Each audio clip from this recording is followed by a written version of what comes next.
Railway GK महारथी channel की ओर से आप सबका हार्दिक स्वागत है। हम लोग पढ़ रहे हैं रुक्मणी प्रकाशन की पुस्तक सार संग्रह, जो फॉर ऑल कॉम्पिटिटिव एग्जाम के लिए महत्वपूर्ण है। और हम पहला चैप्टर भारतीय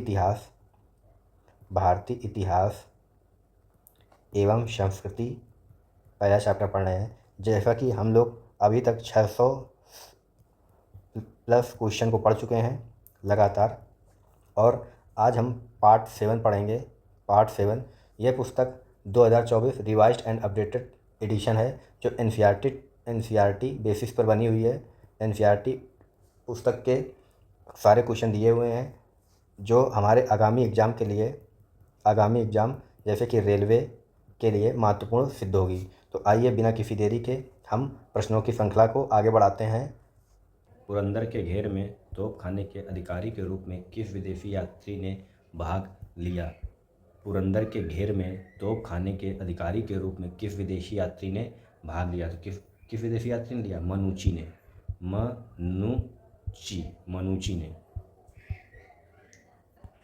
मनुची का पूरा नाम जो था वो निकोलाओ मनुची था। यह इटली का निवासी था। कहाँ का था? इटली के वेनिस शहर में इसका जन्म हुआ था। इटली के वेनिस शहर में इसका जन्म हुआ था, मनुची था। प्रसिद्ध चित्रकार दसवंत के चित्र कहाँ मिलते हैं? तो दसवंत के चित्र जो मिलते हैं रजननामा में। यह अकबर के दरबारी चित्रकार थे दसवंत। संसार अस्थिर और क्षणिक है, क्षण भंगुरवाद के नाम से ज्ञात होने वाले इस विचार को किसने प्रस्तुत किया? तो किसने किया था? गौतम बुद्ध ने। ऋषिपत्नम सारनाथ में बुद्ध द्वारा दिया गया प्रथम उपदेश किस नाम से जाना जाता है? गौतम बुद्ध ने अपना प्रथम उपदेश कहाँ दिया था? ऋषिपत्नम सारनाथ में दिया था। उसको किस नाम से जानते हैं? धर्मचक्र प्रवर्तन। अयोध्या में स्थित बाबरी मस्जिद का निर्माण किसने कराया? तो अयोध्या में स्थित बाबरी मस्जिद का निर्माण किसने कराया? मीर बाकी ने। किसने कराया? मीर बाकी ने। टोडरमल ने किस क्षेत्र में योगदान के लिए ख्याति अर्जित की थी? तो भूराजस्व प्रबंधन के क्षेत्र में। ये अकबर के दरबार में रहते थे राजा टोडरमल, और ये अकबर का भूराजस्व विभाग देखते थे। इब्न बतूता की भारत यात्रा किस शासक के काल में हुई? तो इब्न बतूता कब आया था भारत? तो एमबीटी के शासनकाल में। मोहम्मद बिन तुगलक के शासनकाल में। किस मुगल शासक का मकबरा भारत में नहीं है? तो बाबर का काबुल में है, जहांगीर का लाहौर पाकिस्तान में है, बहादुर शाह जफर द्वितीय का कहाँ है? म्यांमार रंगून में है। मोहम्मद बिन कासिम द्वारा सिंध की विजय कब हुई? तो मोहम्मद बिन कासिम द्वारा सिंध की विजय 712 ईस्वी में हुई। मोहम्मद बिन कासिम ने ही सबसे पहले जजिया कर लगाया था। और कहाँ लगाया था? तो वह स्थान कौन सा था? वह स्थान सिंध प्रांत का देवल स्थान था। कौन सा स्थान था? सिंध प्रांत का देवल स्थान था। महमूद गजनवी का दरबारी इतिहासकार कौन था? तो महमूद गजनवी का दरबारी इतिहासकार कौन था? उतबी था। कौन था? उतबी। और महमूद गजनवी के दरबार में उतबी के साथ साथ फिरदौसी भी रहते थे। फिरदौसी रहते थे, और अलबरूनी भी रहते थे। इतिहासकार अलबरूनी। महमूद गजनवी के दरबारी इतिहासकार अलबरूनी, उतबी और फिरदौसी थे। पुलकेशिन द्वितीय की राजधानी कहाँ थी? तो पुलकेशिन द्वितीय की राजधानी वतापी थी। किसकी थी? वतापी, पुलकेशिन द्वितीय की राजधानी। मोहम्मद गौरी के किस दास ने बंगाल पर बिहार पर विजय प्राप्त की थी? तो मोहम्मद गौरी का जो दास था, गुलाम था, वो कौन था? मोहम्मद बिन बख्तियार खिलजी। आंध्र सातवाहन वंश का वह शासक था। कौन सा शासक था जिसने वेंकटकंटक स्वामी की उपाधि धारण की थी? तो आंध्र सातवाहन वंश का शासक वेंकटकंटक स्वामी धारण करने वाला उपाधि गौतमीपुत्र सतकर्णी थे। कौन थे? गौतमीपुत्र सतकर्णी। हर्ष के शासनकाल में भूमि कर कृषि उत्पाद का कितना भाग वसूला जाता था? तो हर्ष के शासनकाल में भूमि कर कृषि उत्पाद का 1/6 भाग था। सिंधु घाटी सभ्यता के किस स्थल में प्राय सैंधव संस्कृत की सबसे महत्वपूर्ण उपलब्धि एक जुते हुए खेत का साक्ष्य मिलता है? तो जुते हुए खेत का साक्ष्य कहाँ मिलता है? कालीबंगन में। कहाँ मिलता है? कालीबंगन, राजस्थान में। और काली चूड़ियाँ कहाँ मिलती हैं? तो चूड़ियाँ मिलती हैं कालीबंगन में। कहाँ मिलती हैं? कालीबंगन में। किस मंदिर में शिखर का सबसे पहला उदाहरण मिलता है? तो किस मंदिर में शिखर का पहला उदाहरण मिलता है? देवगढ़ का दशावतार मंदिर, जो किस काल में बनाया गया था? गुप्त काल में। एक ये भी प्रश्न पूछा जाता है कि मंदिर बनाने की कला का विकास कब हुआ? मंदिर बनाने की कला का विकास किस काल में हुआ? तो गुप्त काल में हुआ। गुप्त काल में। बौद्ध धर्म की किस संगीत में बौद्ध धर्म दो भागों हीनयान तथा महायान में विभाजित हो गया? तो चौथी संगीति। चौथी संगीति जो हुई थी बौद्ध धर्म की, वह किस शासक के काल में हुई थी? तो कनिष्क। किसके शासनकाल में हुई थी? कनिष्क। मानव जीवन की घटनाओं का लिखित वर्णन क्या कहलाता है? तो मानव जीवन की लिखित घटनाओं का वर्णन इतिहास कहलाता है। जिस काल में मानव की घटनाओं का कोई लिखित वर्णन प्राप्त नहीं होता, उस काल को क्या कहते हैं? प्रागैतिहासिक काल। प्रागैतिहासिक काल। उस काल में जिस काल में लेखन कला के प्रचलन के बाद उपलब्ध लेख पढ़े नहीं जा सके, उस काल को क्या कहा जाता है? उसको आद्य ऐतिहासिक काल कहते हैं। क्या बोलते हैं? आद्य ऐतिहासिक काल बोलते हैं। आधुनिक मनुष्य का प्रवेश धरती पर कब से माना जाता है? तो आधुनिक मनुष्य का प्रवेश धरती पर लगभग 30,000 वर्ष पूर्व माना जाता है। पूरा पाषाण युग के मानव की जीविका का मुख्य आधार क्या था? तो पूरा पाषाण काल के मानव की जीविका का मुख्य आधार शिकार था। और आग का आविष्कार किस काल में हुआ? तो आग का आविष्कार पूरा पाषाण काल में हुआ। पहिए का आविष्कार कब हुआ? तो पहिए का आविष्कार नवपाषाण काल में हुआ। मनुष्य में स्थायी निवास की प्रवृत्ति किस काल में हुई? तो मनुष्य में स्थायी निवास की प्रवृत्ति नवपाषाण काल में हुई। कब हुई? नवपाषाण काल में हुई। मनुष्य ने सबसे पहले किसे पालतू बनाया? किस जानवर को? तो कुत्ते को बनाया। किसको बनाया? कुत्ते को पालतू बनाया। मनुष्य ने सर्वप्रथम किस धातु का प्रयोग किया? तो मनुष्य ने सर्वप्रथम तांबे का प्रयोग किया, तांबे धातु का। मनुष्य द्वारा बनाया गया प्रथम औजार क्या था? तो मनुष्य द्वारा बनाया गया प्रथम औजार कुल्हाड़ी था। क्या था? कुल्हाड़ी। कुल्हाड़ी का प्राप्त स्थल क्या है? तो अतिरपक्कम। अतिरपक्कम। कृषि का आविष्कार किस काल में हुआ? तो कृषि का आविष्कार नवपाषाण काल में हुआ। नवपाषाण काल में हुआ। मनुष्य ने सर्वप्रथम किस फसल की खेती की? तो मनुष्य ने सर्वप्रथम गेहूं और जौ की खेती की। गेहूं और जौ की खेती की। प्रथम भारतीय पूरा पाषाण कलाकृति की खोज किस स्थान पर हुई? तो प्रथम भारतीय पूरा पाषाण कलाकृति की खोज किस स्थान पर हुई? तो किस स्थान पर हुई? पल्लावरम।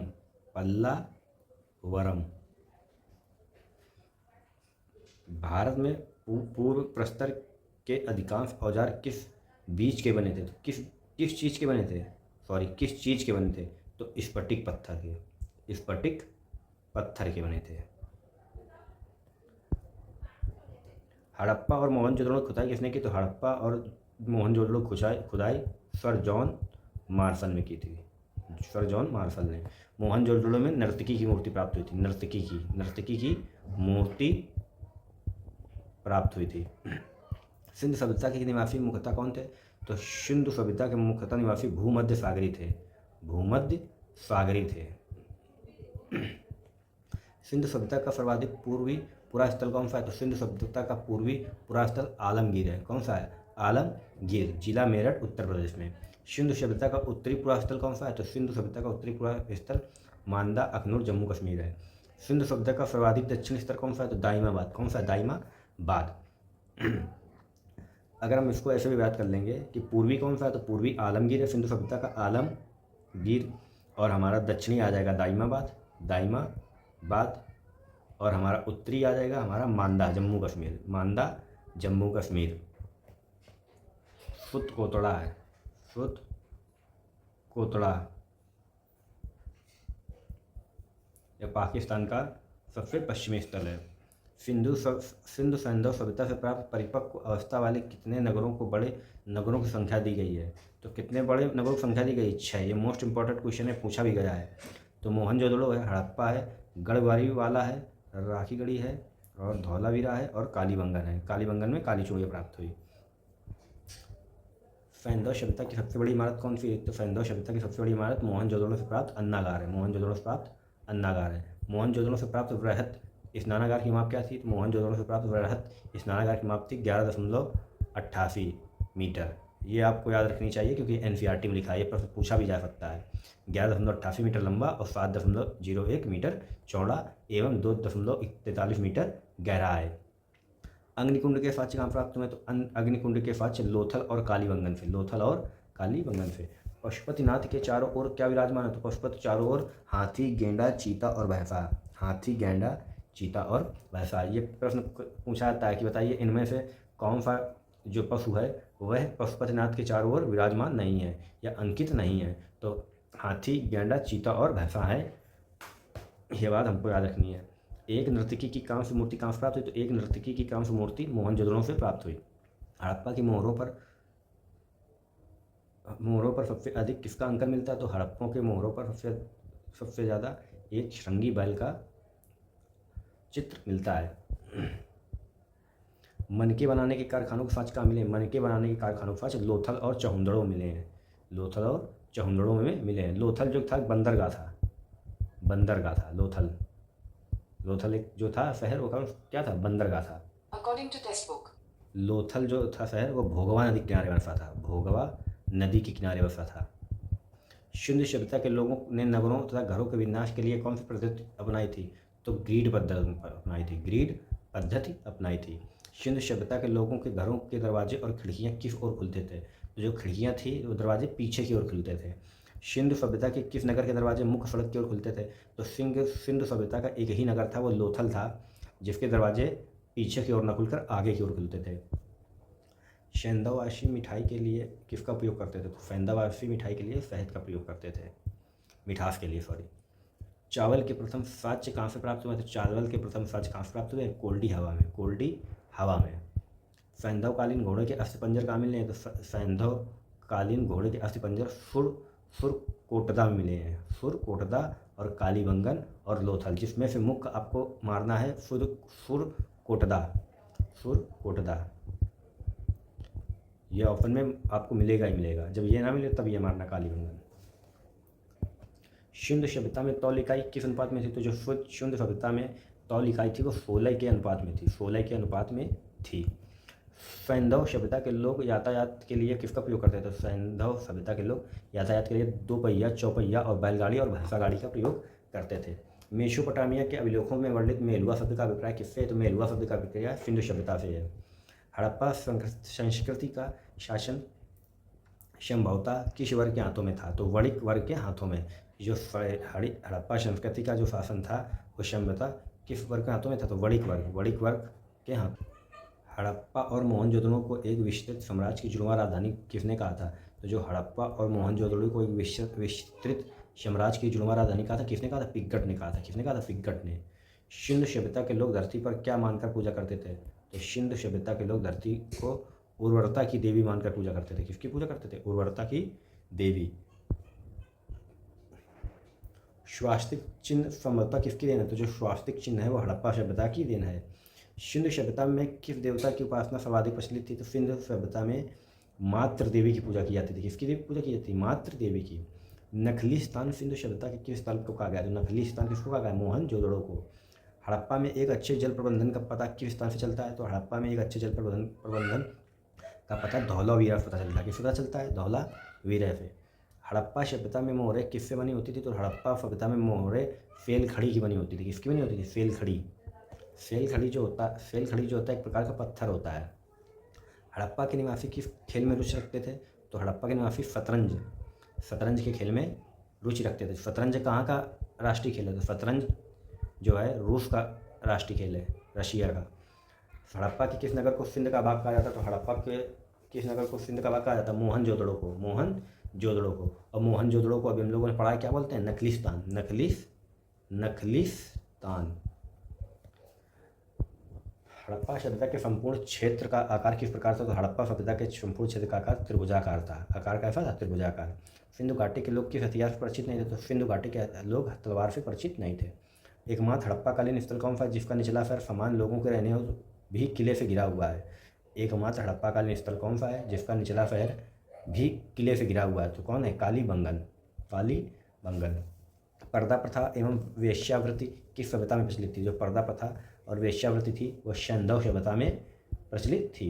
हड़प्पा के लोग कौन सी फसल में सबसे आगे थे तो हड़प्पा के लोग कपास में सर्वाधिक आगे थे। हड़प्पा के लोगों को सामाजिक पद्धति कैसी थी, तो हड़प्पा के लोगों की सामाजिक पद्धति उचित समतावादी थी। सिंधु सभ्यता के लोग किस प्रकार के बर्तन प्रयोग में लाते थे, तो सिंधु सभ्यता के जो लोग थे वो काले रंग की डिजाइन किए हुए लाल मिट्टी के बर्तन प्रयोग करते थे, काली रंग के डिजाइन किए हुए लाल मिट्टी के बर्तन। सिंधु सभ्यता में उत्पादित कपास को ग्रीक या यूनान के लोग किस नाम से पुकारते थे, जो उत्पादित कपास थी वो ग्रीक या यूनान के लोग शिंडोन के नाम से जानते थे। किस नाम से जानते थे, शिंडोन। किस हड़प्पाकालीन स्तर से पुजारी को प्रस्तर मूर्तियाँ प्राप्त हुई हैं, तो पुजारी को प्रस्तर मूर्तियाँ कहाँ प्राप्त हुई, हड़प्पा में। किस सिंधुकालीन स्थल से एक ईंट पर बिल्ली का पीछा करते हुए कुत्ते के पंजों के निशान हैं, तो एक ईंट पर बिल्ली का पीछा करते हुए कुत्ते के निशान कहाँ पर, चंदड़ों में। ये प्रश्न पूछे गए हैं। किस हड़प्पाकालीन स्थल से प्राप्त जार पर चोंच में मछली दबाई चिड़िया एवं पेड़ के नीचे खड़ी लोमड़ी का चित्रांकन मिलता है। चोंच में मछली दबाए चिड़िया और एवं पेड़ के नीचे खड़ी लोमड़ी चित्रांकन मिलता है, वो है कौन सा शहर, लोथल। लोथल किस नदी के किनारे पर है, भोगवा नदी के किनारे। किस सभ्यता के विनाश का संभवतः सबसे प्रभावशाली कारण क्या था, सैंडर सभ्यता का विनाश का प्रभावशाली कारण जो है लोग मानते हैं वो कौन सा है, बाढ़। आग में पकी हुई मिट्टी को क्या कहते हैं, तो आग में पकी हुई मिट्टी को टेराकोटा बोलते हैं। क्या बोलते हैं, टेराकोटा।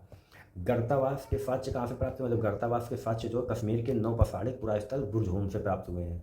रोमन सिक्के कहाँ से प्राप्त हुए, तो रोमन सिक्के जो अरिकमेडु पुदुचेरी के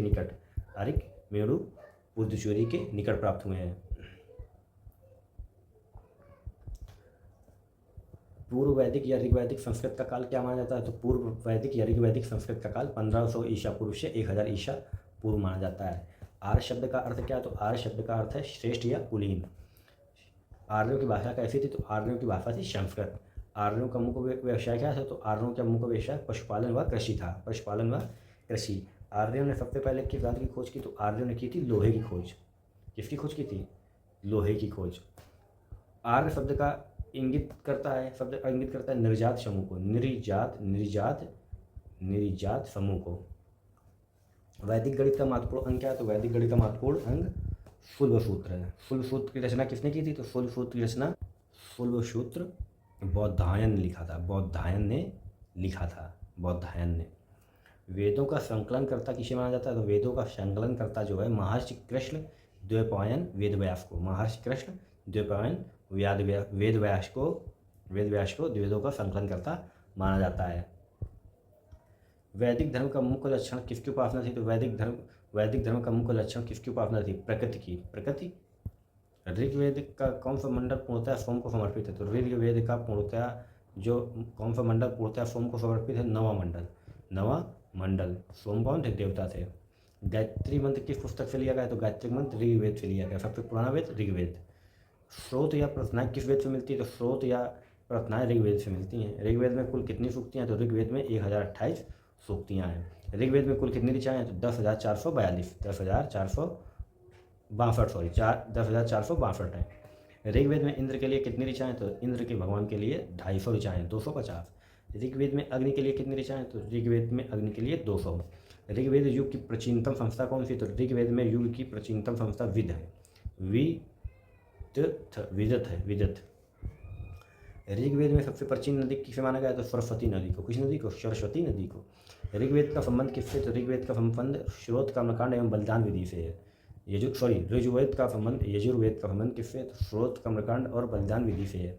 यजुर्वेद के पाठकर्ता को क्या कहते हैं, तो यजुर्वेद के पाठकर्ता को अर्धवर्यु कहते हैं, अर्धवर्यु। जो यजुर्वेद को पढ़ता है उसको अर्धवर्यु बोलते हैं। और ऋग्वेद को पढ़ने वाले को क्या बोलते हैं, ऋग्वेद को पढ़ने वाले को होत्र बोलते हैं। क्या बोलते हैं, होत्र। यजुर्वेद को पढ़ने वाले को अर्धवर्यु और ऋग्वेद को पढ़ने वाले को होत्र बोलते हैं। और सामवेद को पढ़ने वाले को क्या बोलते हैं, तो जो सामवेद पढ़ता है उसको बोलते हैं पंचविश। क्या बोलते हैं, पंचविश, या उद्गाता भी बोलते हैं, उद्गाता। इस बात को ध्यान रखेंगे। कौन सा वेद गद्य और पद्य दोनों में है, तो कौन सा वेद गद्य और पद्य में है, यजुर्वेद को गद्य और पद्य में पढ़ा जा सकता है, गाकर भी और आराम से भी पढ़ सकते हैं, जैसे हम लोग रेगुलर पढ़ते हैं। अर्थवेद का क्या अर्थ है, तो अर्थवेद का अर्थ है पवित्र जादू। प्रथम विधि निर्माता कौन है, तो प्रथम विधि निर्माता कौन है, मनु। कृष्ण भक्ति का प्रथम और प्रधान ग्रंथ कौन सा है, तो कृष्ण भक्ति का प्रथम और प्रधान ग्रंथ है श्रीमद् भगवद गीता। वैशेषिक दर्शन के प्रतिपादक कौन है? तो वैशेषिक दर्शन के प्रतिपादक उलूक या उलूक कर्णाद हैं। कौन है? कर्णाद ऋषि हैं। मीमांसा दर्शन के प्रतिपादक कौन है? तो मीमांसा किसने लिखी थी? जैमिनी ने। जैमिनी। वेदांत दर्शन के प्रतिपादक कौन थे? वेदांत दर्शन के प्रतिपादक हैं बादरायण। बादरायण 850 ईसा पूर्व 600 ईसा पूर्व का काल क्या कहलाता है? ब्राह्मण युग। क्या कहलाता है? ब्राह्मण युग। न्याय दर्शन को किसने प्रचारित किया था? तो न्याय दर्शन को गौतम ने प्रचारित किया था। प्राचीन भारत में निष्ठ किसे कहा जाता है? तो निष्ठ कहा जाता है स्वर्ण आभूषणों को। योग दर्शन के प्रतिपादक कौन? तो योग दर्शन के प्रतिपादक पतंजलि हैं। उपनिषद पुस्तकें किस पर आधारित हैं? तो उपनिषद पुस्तकें दर्शन पर। कपिल मुनि द्वारा प्रतिपादित दार्शनिक प्रणाली कौन सी है? तो सांख्य दर्शन। भारत में लौह धातु के प्रचलन के प्राचीनतम प्रमाण मिले। तो लौह धातु के प्रचलन के प्राचीनतम प्रमाण अतरंजी खेड़ा से मिले। कहाँ मिले? अतरंजी खेड़ा। कर्म का सिद्धांत किससे संबंधित है? तो कर्म का सिद्धांत मीमांसा से है। मीमांसा किसने लिखा था? तो मीमांसा अभी बताया जैमिनी ने। किसने लिखा था? जैमिनी। उच्च वर्ण नारी का निम्न वर्ण पुरुष के साथ विवाह कहलाता है प्रतिलोम विवाह। उच्च वर्ण की अगर नारी है, ऊंची जात की अगर स्त्री है, अगर निम्न वर्ण पुरुष के साथ विवाह करती है तो उसे प्रतिलोम विवाह कहा जाएगा। वैदिक काल में संस्कारों की कुल संख्या कितनी थी? तो वैदिक काल में कुल कितने संस्कार थे? 16। गायत्री मंत्र की रचना किसने की? तो गायत्री मंत्र की रचना विश्वामित्र ने की है। गायत्री मंत्र किससे संबंधित है? सूर्य देवता से। उपनिषद काल के राजा अश्वपति किस स्थान के शासक थे? तो जो उपनिषद काल के राजा थे अश्वपति, वह कैकेयी स्थान के राजा थे। कैकेयी। तो आज दोस्तों हम लोगों ने आज लगभग फिर से हम लोगों ने 100 क्वेश्चन पढ़े। लगभग हम लोगों ने 800 प्रश्न पढ़ डाले हैं। यह सीरीज हमारी थी 7वीं। अगर यह सीरीज आपको पसंद आ रही हो तो इसको लाइक करें, सब्सक्राइब करें चैनल को और ऐसे ही लगातार पढ़ते रहें। धन्यवाद।